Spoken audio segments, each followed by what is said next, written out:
दोस्तों 2018 में John Allen चाओ नाम के एक अमेरिकन मिशनरी ने डिसाइड किया कि वो इलीगली नॉर्थ सेंटिनल आइलैंड जाएंगे और वहां पर जो ट्राइब रहती है जिन्हें नॉर्थ सेंटिनलिस्ट कहा जाता है उन्हें जॉन क्रिश्चियनिटी से इंट्रोड्यूस कराना चाहते थे। इसके लिए जॉन ने पास वाले आइलैंड के कुछ मछुआरों को 25,000 की रिश्वत दी। उन मछुआरों की मदद से जॉन रात के अंधेरे में सेंटिनल आइलैंड गए। जॉन ने अपने साथ सेंटिनलिस्ट लोगों को देने के लिए कुछ गिफ्ट्स लाए थे जिसमें फिश, फुटबॉल, एक कायाक थी और साथ में बाइबल भी थी। अपने फर्स्ट अटेम्प्ट में जैसे ही जॉन आइलैंड के नजदीक गए तो उन्होंने देखा कि 2 लोग उन पर अटैक करने आ रहे हैं। वैसे ही जॉन पैनिक में आकर वहां से भाग गए।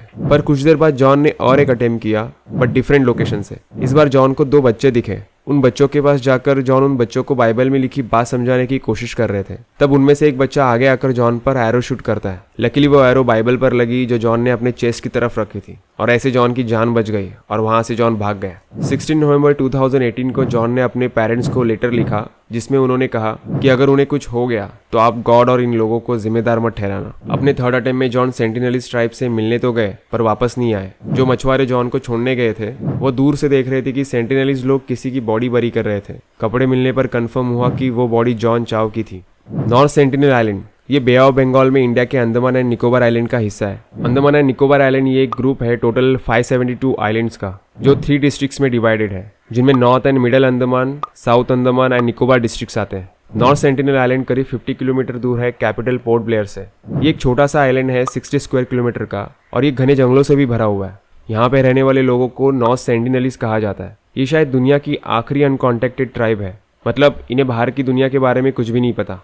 ये लोग खुद को कौन से नाम से बुलाते हैं हमें नहीं पता। इस नाम हमने इन्हें दिया है हमारे कन्वीनियंस के लिए। कहा जाता है कि लगभग 60,000 साल पहले अफ्रीका से बाय लैंड माइग्रेशन हुआ था। यमन, इंडिया से होते हुए कुछ लोग ऑस्ट्रेलिया तक गए। उनमें से जो लोग यहाँ बस गए वो तब से यहीं पर है।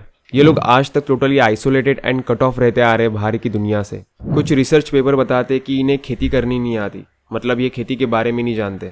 यानी कि ये लोग दुनिया की आखिरी स्टोन एज ट्राइब है जो हंटर्स एंड गैदरर्स है। सेंटिनलिस्ट की मैक्सिमम हाइट जो होती है वो 5.5 फीट से ज्यादा नहीं होती। इनकी स्किन डार्क शाइन है। ये लोग फिशिंग कर लेते हैं। Crabs, fruits, turtle eggs, Honey से ये लोग खुद को सस्टेन करते आ रहे हैं। इस आइलैंड पर totally isolated and cut off रहने की वजह से इन लोगों ने आज तक बाहर के लोगों से कांटेक्ट करना इतना जरूरी नहीं समझा। और वैसे भी ये लोग आइसोलेटेड रहना चाहते हैं। इन्हें किसी भी आउटसाइडर से कांटेक्ट करना या किसी भी आउटसाइडर का इनके लैंड पर आना इन्हें पसंद नहीं। अगर आउटसाइडर को ये लोग देख ले अपने आइलैंड पर आता हुआ तो ये लोग एग्रेसिव और वायलेंट बन जाते हैं। ये लोग काफ़ी प्रोटेक्टिव दिखाई देते हैं अपने लैंड को लेकर। इनका अपना culture, tradition, way of life है और शायद ये लोग डरते हैं कि अगर ये ह्यूमन सिविलाइजेशन में मिक्सिंग होते हैं तो इनका अपना इंडिजिनियस कल्चर, ट्रेडिशन और जो जीने का तरीका है वो शायद खतरे में आ सकता है। शायद इसीलिए सेंटिनलीज आउटसाइड वर्ल्ड से आइसोलेटेड रहना चाहते हैं, यानी कि पूरी तरह से अनकॉन्टैक्टेड रहना चाहते हैं। हमें पास में कुछ ऐसे भी अकाउंट्स मिलते हैं जहां सेंटिनलीज लोगों से कांटेक्ट करने की कोशिश की गई। हजारों साल पहले कुछ अकाउंट्स ने इन्हें कैनिबल्स कहा, मतलब इंसानों को खाने वाले लोग। 11वीं सेंचुरी में एक चाइनीज ट्रैवलर सुमात्रा से भारत सफर कर रहे थे, तब वो इस आइलैंड से होते हुए गुजरते।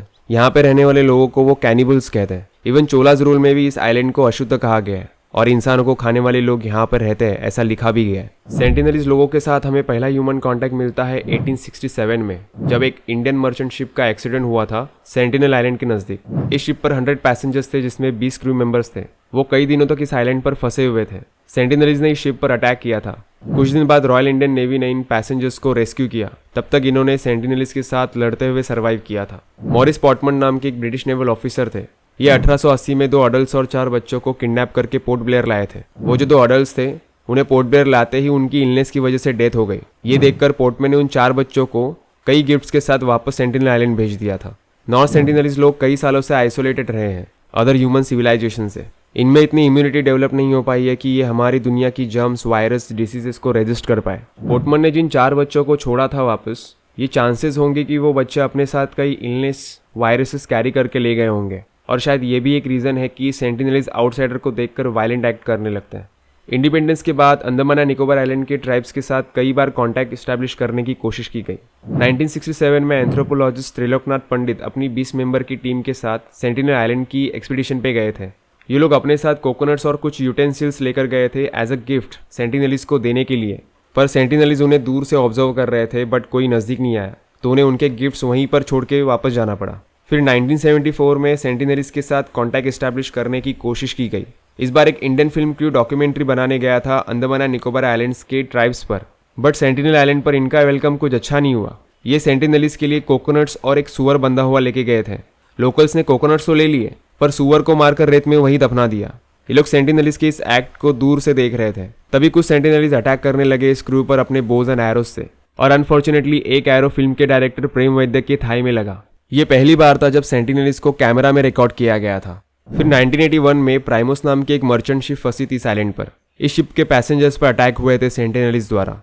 जैसे तैसे ये एक हफ्ते तक सरवाइव कर गए, बट एक हफ्ते बाद हेलीकॉप्टर्स द्वारा इनको रेस्क्यू किया गया। ये पहली बार था सेंटिनलीज के इतिहास में जब प्राइमोस इंसिडेंट में सेंटिनलीज ने पहली बार आयरन को देखा था। और आगे जितने भी अटैक हुए इनकी ओर से, उनमें एरोस्पियर्स पर आयरन का यूज हुआ था जो इस शिप से आया था। यह पहली बार था जब जनवरी 1991 में सेंटिनलीज के साथ फ्रेंडली कांटेक्ट हो पाया। एंथ्रोपोलॉजिस्ट मधुबाला चट्टोपाध्याय एंड त्रिलोकनाथ पंडित ने पहली बार सेंटिनलीज के नजदीक जाकर उनसे बात करने की कोशिश की।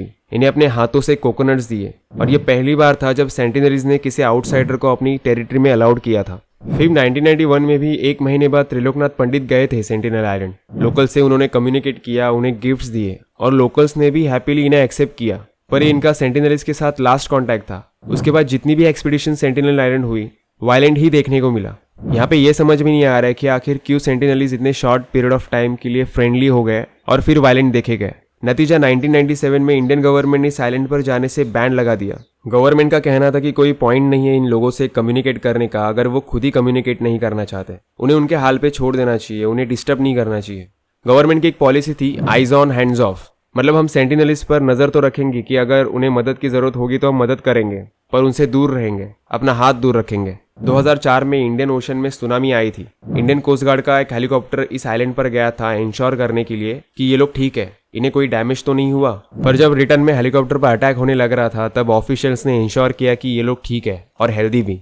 2006 में 2 मछुआरे गलती से इस आइलैंड के नजदीक गए थे। सेंटिनलीज ने उन्हें मार डाला और उन्हें वहीं दफना दिया। गवर्नमेंट ने उनकी बॉडी रिकवर करने की कोशिश की पर कोई फायदा नहीं था। और फिर ये 2018 जॉन चाओ वाला इंसिडेंट। मरने से पहले जॉन चाओ ने एक डायरी मेंटेन की थी जिसमें उन्होंने सेंटिनलीज के साथ का अपना एक्सपीरियंस लिखा था। जॉन के डायरी के अकॉर्डिंग सेंटिनलीज छोटे बड़े झोपड़ी के घरों में रहते हैं। इनसे कम्युनिकेशन करना काफी मुश्किल है क्योंकि इनकी लैंग्वेज काफी डिफिकल्ट है समझने में।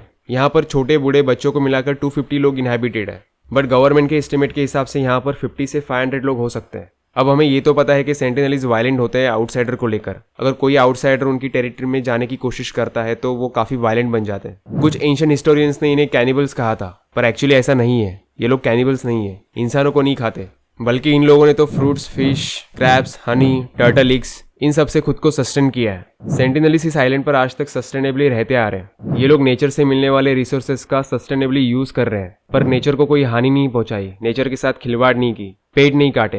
ये लोग इतने से छोटे टापू पर सरवाइव कर गए, मतलब एनिमल हंटिंग का ओवर यूज नहीं हो रहा। इनकी पॉपुलेशन नहीं बढ़ी, मतलब नेचर के साथ पीसफुली और हार्मनी में रह रहे हैं। बहुत से लोग कहते हैं कि हमें इनसे कांटेक्ट करते रहना चाहिए, इन्हें भी डेवलपमेंट एंड मॉडर्नाइजेशन का हिस्सा बनाना चाहिए, मतलब एक तरीके से सिविलाइज करना चाहिए। ऐसा ही कुछ हमने किया था दूसरे Andaman and Nicobar tribal groups के साथ। एज ए रिजल्ट कुछ एक्सटिंक्ट हो गए क्योंकि वो हमारे कांटेक्ट में आए और हमारे इलनेस और डिजीजेस का शिकार बने, और जो बच गए उनमें से कुछ हमारी दुनिया के साथ फिट इन कर गए और कुछ फेल। बहुत से ट्राइब आज ड्रग एडिक्शन और ओबेसिटी का शिकार बने। कुछ ट्राइब्स तो टूरिस्ट प्लेस पर बेगिंग करते हुए दिखे। मतलब हमने इनसे कांटेक्ट किया, इन्हें सिविलाइज करने की कोशिश की और इन्हें बीच में ही छोड़ दिया। और यही हमने सेंटिनलीज के साथ भी करने की कोशिश की और करना चाहते हैं। दोस्तों, मेरे ओपिनियन में हमें सेंटिनलीज को परेशान नहीं करना चाहिए। अगर वो आइसोलेटेड रहना चाहते हैं तो हमें इनसे कांटेक्ट करने की कोशिश नहीं करनी चाहिए, बल्कि हमें तो इन्हें हमसे प्रोटेक्ट करने की जरूरत है। इसका रीजन है कि अगर ये बाहरी दुनिया की कांटेक्ट में आते हैं तो हमारी दुनिया में जितनी भी डिसीजेज, वायरसेस है, उनके पास इसकी इम्यूनिटीज नहीं है। चांसेस आर वो ज्यादा दिन सर्वाइव नहीं कर पाएंगे।